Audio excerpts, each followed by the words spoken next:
Pangkalan militer Israel Sdot Misha menjadi sasaran serangan banjir Al-Aqsa yang dilancarkan oleh milisi pembebasan Palestina Hamas pada 7 Oktober 2023 silam. Serangan roket oleh Brigade Al-Qassam sayap militer Hamas pada saat itu disebutkan memicu kebakaran di pangkalan militer tersebut.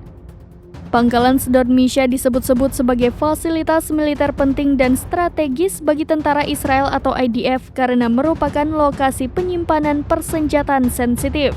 Laporan itu dilansir oleh The New York Times pada Senin 4 Desember 2023. Persenjataan sensitif yang dimaksud berada di pangkalan militer tersebut adalah rudal berkemampuan nuklir. Mengutip analisis citra satelit dari data NASA yang digunakan untuk mendeteksi kebakaran hutan, laporan tersebut menyebut kebakaran di situs militer Israel dipicu oleh hantaman satu rudal diluncurkan oleh Hamas. Rudal tersebut menghantam pangkalan Sdot Misha di Israel Tengah pada jam-jam awal serangan banjir Al-Aqsa.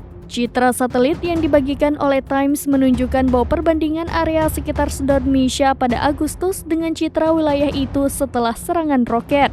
Serangan di sekitar lokasi sensitif tersebut juga berlangsung selama beberapa jam, kata artikel tersebut.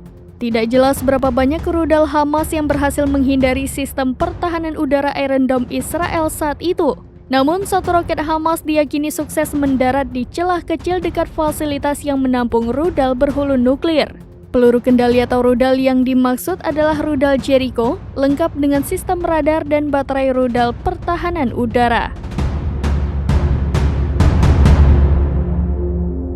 Download Tribun X sekarang, menghadirkan lokal menjadi Indonesia.